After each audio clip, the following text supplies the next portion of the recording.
हे मनुष्य, बाबा के दरबार में आओ तो घंटी बजा के आना।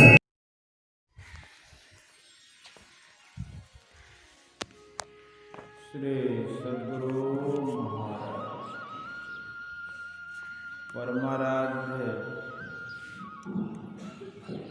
सद्गुरु महाराज का प्रवचन महर्षि में सत्संग सुधा सागर से। काम करते हुए भी भजन करो। प्यारे लोगों, शरीर में जीवात्मा का निवास है, इसलिए शरीर जीवित मालूम होता है। शरीर जड़ है अर्थात ज्ञानहीन पदार्थ है, और जीवात्मा चेतन अर्थात ज्ञानमय पदार्थ है। दोनों का संग ऐसा है कि साधारणतः इसको कोई भिन्न नहीं कर सकता। शरीर में रहने का जीवन थोड़ा है और शरीर छोड़ने के बाद का जीवन अनंत है, क्योंकि जीवात्मा अविनाशी है। अनंत जीवन बहुत जीवन है, एक शरीर का जीवन बहुत कम है। अवश्य ही वर्तमान शरीर के बाद के जीवन में स्थूल शरीर अनेक हो सकते हैं, शरीर बहुत हो सकते हैं। उन जन्म मरणशील जीवन को जोड़ो तो बहुत है। इस शरीर से छूटने पर केवल जीवात्मा नहीं रहता, वह 3 जड़ शरीरों के अंदर रहता है। बारंबार जन्मने मरने के में केवल स्थूल शरीर छूटता है और 3 शरीर रह जाते हैं। इन तीनों शरीरों में रहने का जीवन बहुत है। इन्हीं शरीरों में रहते हुए स्वर्ग आदि परलोक का भोग होता है। वहाँ के भोग के समाप्त होने पर फिर कर्मानुसार किसी के यहाँ जन्म लेता है, लेकिन यह चक्र कब तक चलता रहेगा कोई ठिकाना नहीं।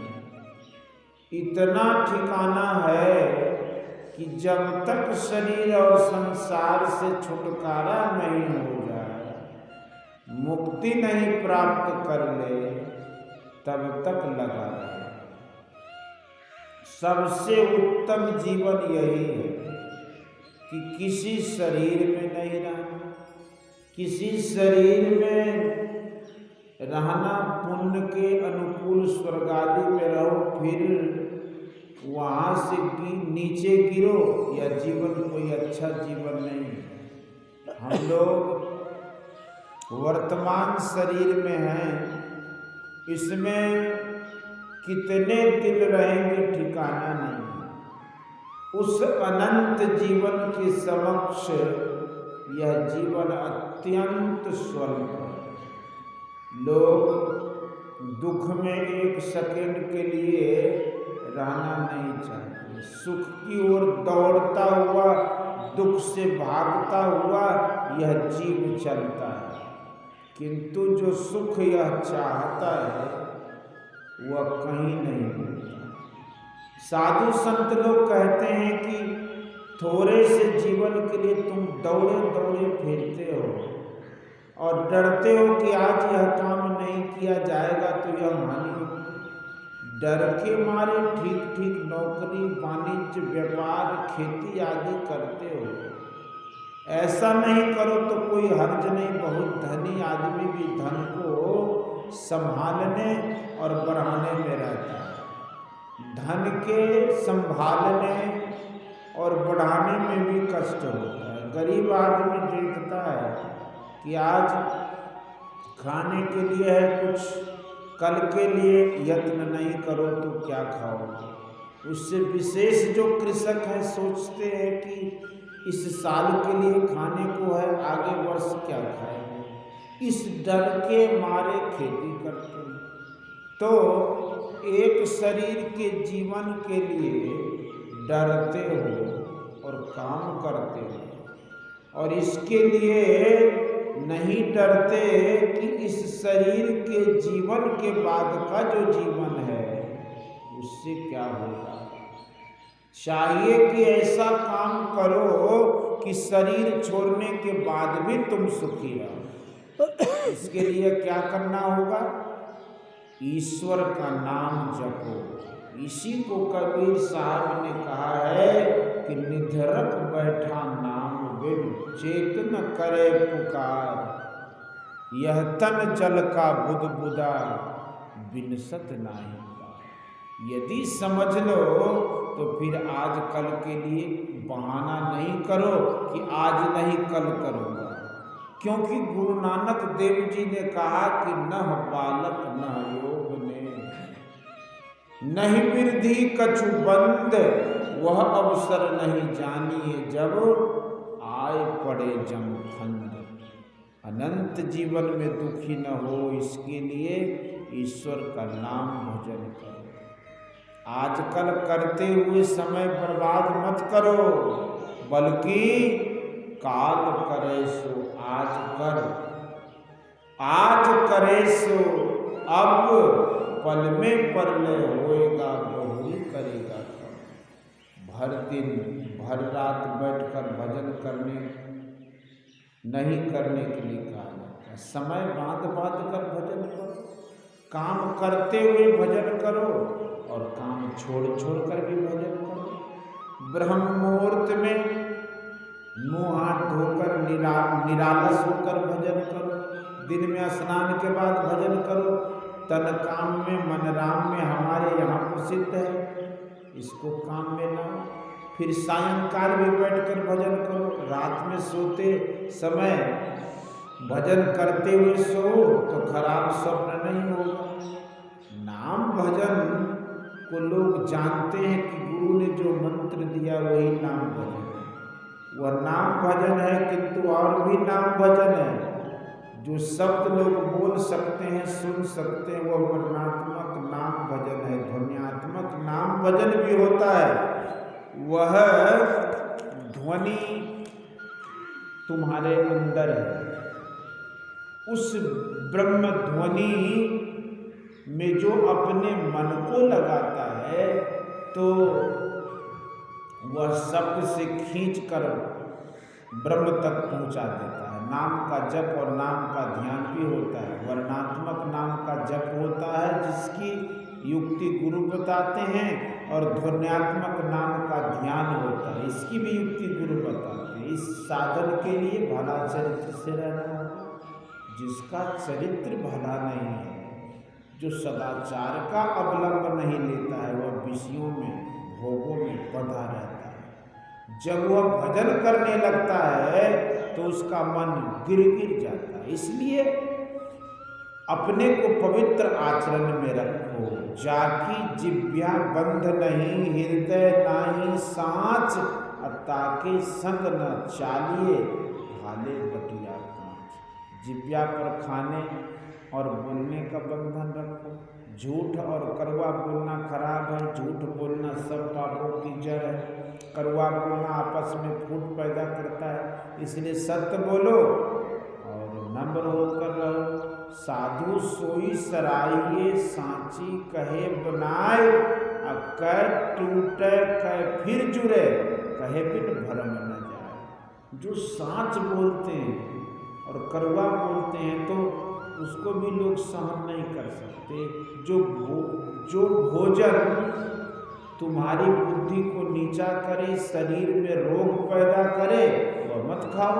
इसके लिए संतों ने कहा कि मांस मछलियाँ खाते हैं, सुरा पान से हेत, सोनर जर से जाएंगे जो मूरी की खेत। यह कुकर को खान है, मानुष देह क्यों खाए, मुख में आनिक मेलता, नरक पड़े सो जाए। मांस मछली तथा नशा आदि खाने पीने से पाशविक वृत्ति रहती है, इसमें राजस तामस वृत्ति रहती है। सात्विक वृत्ति से भजन होता है। इस प्रकार के भोजन से सात्विक बुद्धि दमन हो जाती है और राजस तामस की प्रधानता हो जाती है, जिससे भजन में चंचलता और आलस आता रहता है। जो भोजन शीघ्र नहीं पचे वह भोजन भी मत करो, क्योंकि यह भी भजन नहीं होने देता। जितने नशे हैं यहाँ तक कि तंबाकू तक लेने योग्य नहीं। इसलिए कबीर साहब ने कहा कि भांग तंबाकू छूतरा हफनू और शराब कह कबीर इनको तजे तप्पा बेदीदा। तंबाकू को लोग साधारण समझते हैं, किंतु यह भी बहुत बुरी नशा है। नशाओं से, कुभोजन से, कड़वी बात से और असत्य भाषण से बचो। इंद्रियों में संयम रखो और भजन करो तो भजन बनेगा। केवल भांग तंबाकू ही नशा नहीं है, बल्कि मद तो बहुतक भांति का, ताहि न जाने कोई। तन मद, मन मद, जाति मद, माया मद सब लोय। विद्या मद और गुण मद, राज मद उन्मद। इतने मद को रद्द करे तब पावे अनहद। इन सब नशाओं को भी छोड़ना चाहिए। यही संतों का उपदेश है। जो संतों के उपदेश के अनुकूल रहते हैं वे पवित्र हैं। जो संतों के उपदेश के अनुकूल नहीं चलते वे किसी कारण पवित्र क्यों न कहे जाए, किंतु अपवित्र नहीं। यथार्थ में हृदय पवित्र होना चाहिए। शरीर पवित्रता के लिए क्या बात है, क्या बात है। शिव जी के रूप को देखिए, अमंगल वेश रहने से अपवित्र नहीं। हृदय की पवित्रता चाहिए। इसका अर्थ यह नहीं है कि स्नान नहीं करे, पवित्रता से नहीं रहे, शारीरिक पवित्रता भी चाहिए। झूठ सब पापों का झोरा है। सत्य बोलने वाले का झूठ का झोरा जल जाता है।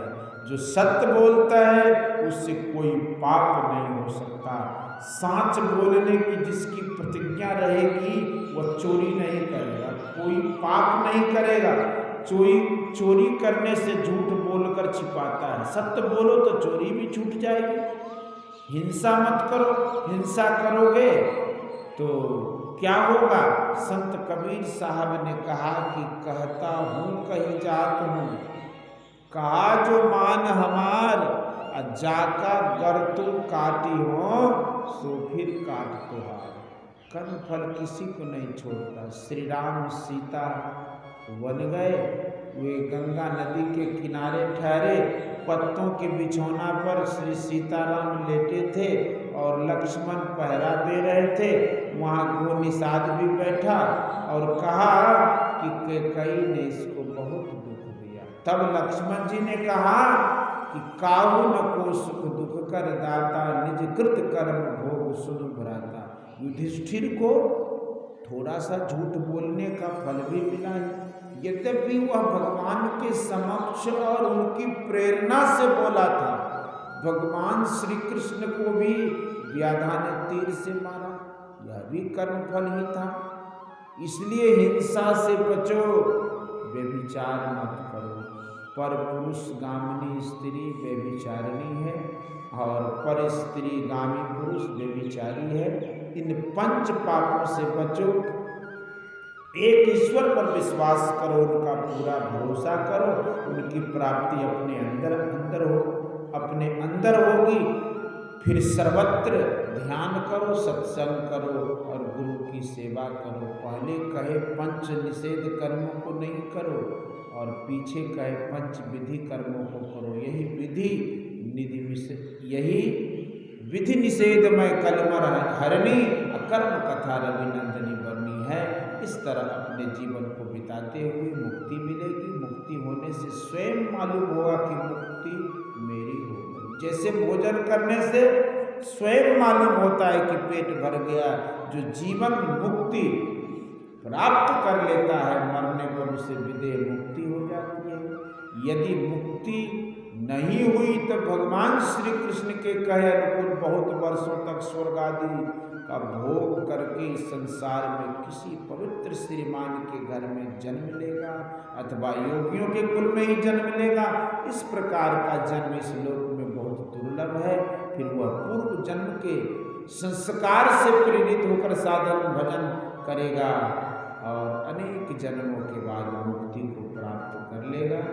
यह कभी नहीं भूलना चाहिए कि सदा याद रखना चाहिए कि सदाचार के धरातल पर भजन रूप मकान बनता है।